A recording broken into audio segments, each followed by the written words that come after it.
Regardons la méthode du Big M, du gros M. Eh bien, on part d'un problème de minimisation qu'il faut d'abord convertir en un problème de maximisation. Vous savez que minimiser un objectif Z, c'est maximiser sous les mêmes contraintes l'opposé de l'objectif. Nous allons maximiser moins 5x1 moins 12x2 sous les mêmes contraintes. Nous allons ensuite ajouter des variables d'écart et des variables artificielles.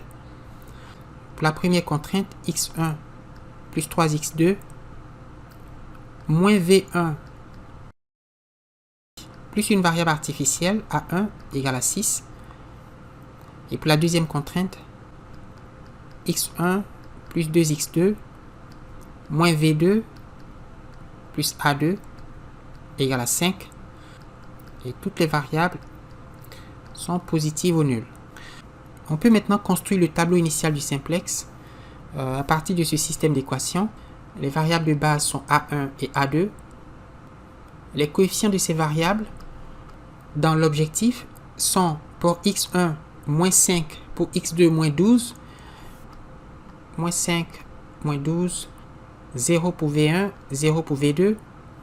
Et pour les variables artificielles, moins m, où m est incommensurable. Dans la première ligne, on a les coefficients 1, 3, moins 1, 0, 1 et 0. 1, 3, moins 1, 0, 1, 0. La valeur de A1 est 6. Donc on a ici 6. On a 1, 2, 0, moins 1, 0, 1 et 5. 1, 2, 0, moins 1, 0, 1 et 5. Alors, calculons les coefficients alpha j. Pour x1, on a moins m, ça fait moins 2m. Moins 5, moins 2m, c'est moins 5 plus 2m. On a 2m, moins 5. Pour x2, on a moins 3m, moins 2m, qui fait moins 5m. Moins 12, moins 5m, c'est moins 12 plus 5m, c'est-à-dire 5m moins 12. Pour V1, on a moins m fois moins 1 qui fait m, moins m fois 0, c'est 0, m plus 0 c'est m, et 0 moins m c'est moins m. Pour V2, on a moins m fois moins 1 qui fait m, 0 moins m c'est moins m. Pour A1, on a moins m fois 1 qui fait moins m fois 0 c'est 0, moins m plus m c'est 0, et pour A2, on a aussi 0. La valeur de l'objectif, c'est moins m fois 6, plus moins m fois 5, donc moins 6m moins 5m, ça fait moins 11m. Nous avons un problème de maximisation. Le coefficient positif le plus grand, c'est 5m moins 12, puisque m est infini. Et par conséquent, la variable x2 entre dans la base. Nous allons calculer les coefficients delta en divisant 6 par 3, qui fait 2, et 5 par 2, qui donne 2,5. Et par conséquent, la variable A1, la variable artificielle A1 sort de la base. Et la variable x2 entre dans la base. J'écris donc x2 à la place de A1 et A2. Le coefficient de x2, c'est moins 12. Le coefficient de A2, c'est moins m dans la fonction objectif. Le pivot est 3. Il faut donc diviser la ligne 1 par 3. On a 1 divisé par 3 qui vaut 1 tiers. 3 sur 3, c'est 1.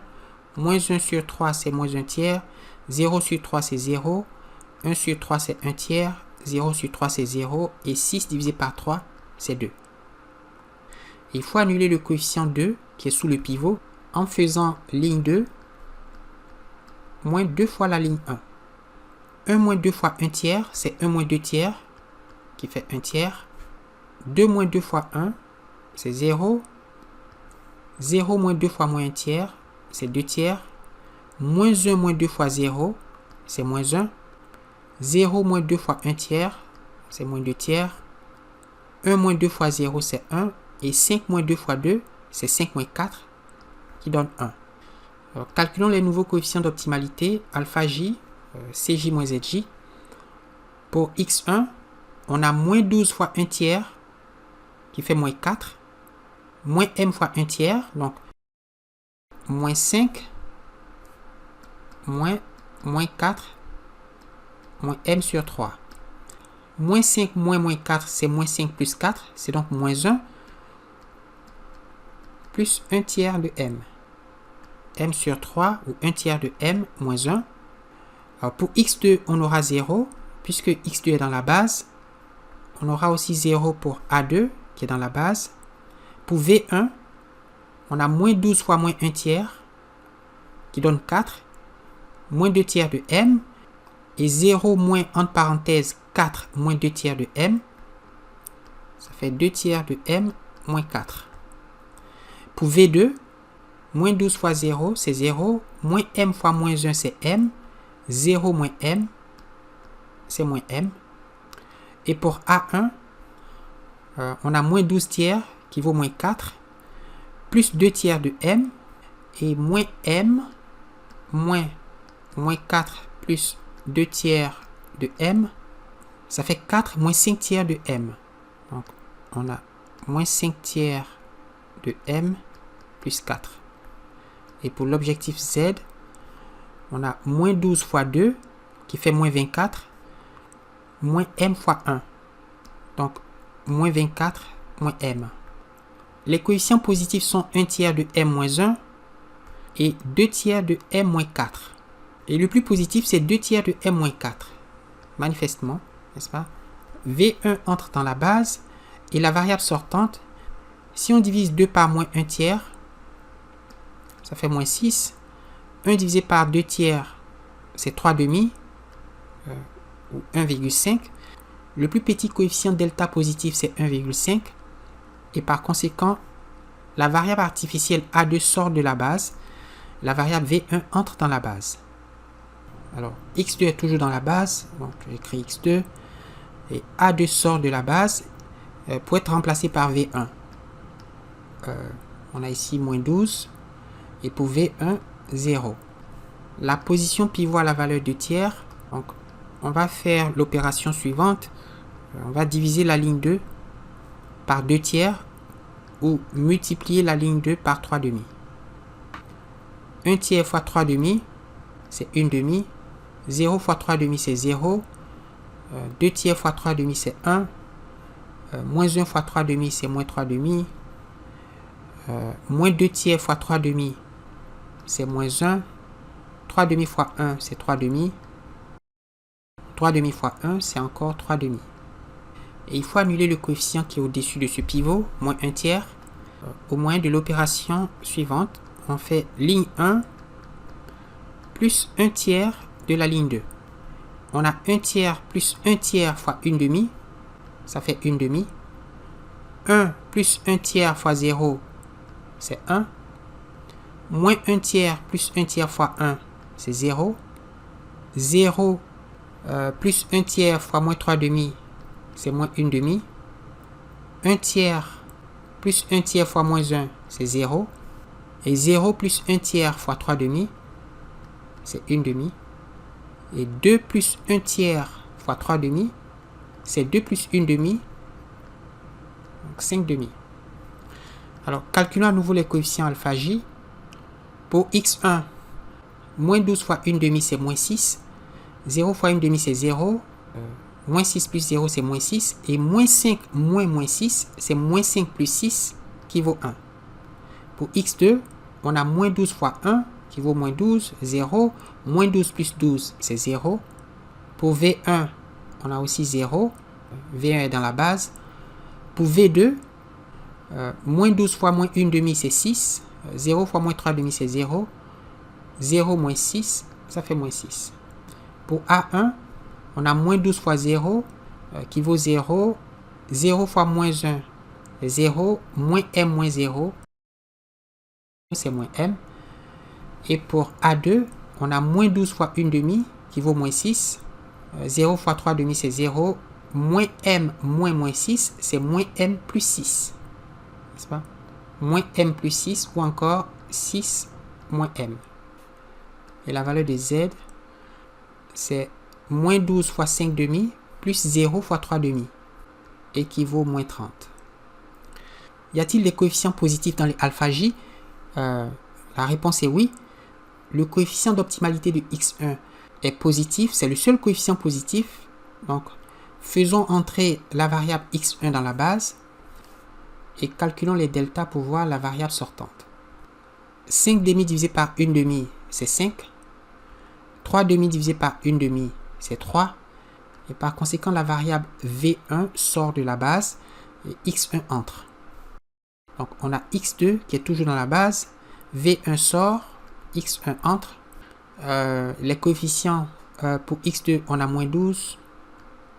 Pour x1, on a moins 5. Le coefficient pivot est 1 demi. Donc, divisons la ligne 2 par 1 demi ou multiplions la ligne 2 par 2. Donc, on a 1 demi divisé par 1 demi, c'est 1. 0 sur 1 demi, c'est 0. Ici, on a 2. Moins 3 demi divisé par 1 demi, c'est moins 3. Moins 1 divisé par 1 demi, c'est moins 2. 3 demi sur 1 demi, c'est 3. Et 3 demi sur 1 demi, c'est 3. Et pour annuler 1 demi, ce coefficient au-dessus du pivot, nous allons faire la ligne 1 moins 1 demi de la ligne 2. 1 demi moins 1 demi fois 1, c'est 0. 1 moins 1 demi fois 0, c'est 1. 0 moins 1 demi fois 2, c'est moins 1. Moins 1 demi fois moins 3, c'est moins 1 demi plus 3 demi, qui donne 1. 0 moins 1 demi fois moins 2, c'est 1. 1 demi moins 1 demi fois 3, c'est 1 demi moins 3 demi, qui fait moins 1. Et 5 demi moins 3 fois 1 demi, c'est 5 demi moins 3 demi, qui donne 1. Alors, calculons les coefficients alpha j pour déterminer si ce tableau est optimal. Pour x2 et x1, on a 0. Vous pouvez vérifier.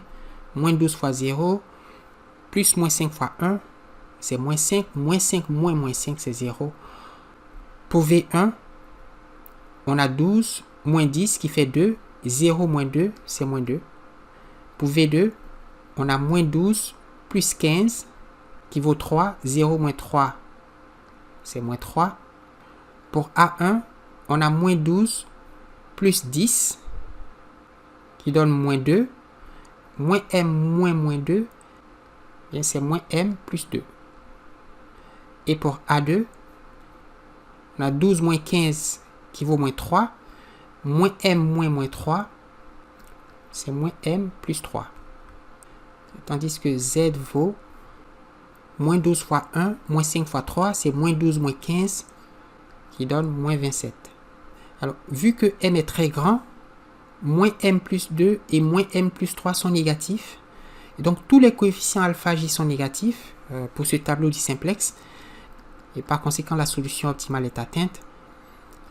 Et cette solution propose que x1 égale à 3 et x2 égale à 1. Et la valeur de z, alors, c'est pas moins 27, puisqu'on a maximisé l'opposé de z. Il fallait minimiser z égale 5x1 plus 12x2. Nous avons transformé ce problème en un problème de maximisation en prenant l'opposé. Donc la valeur de l'objectif, ce n'est pas moins 27, c'est moins 27, et c'est-à-dire 27. Et vous pouvez vérifier en remplaçant x1 par 3 et x2 par 1. 5 fois 3, c'est 15.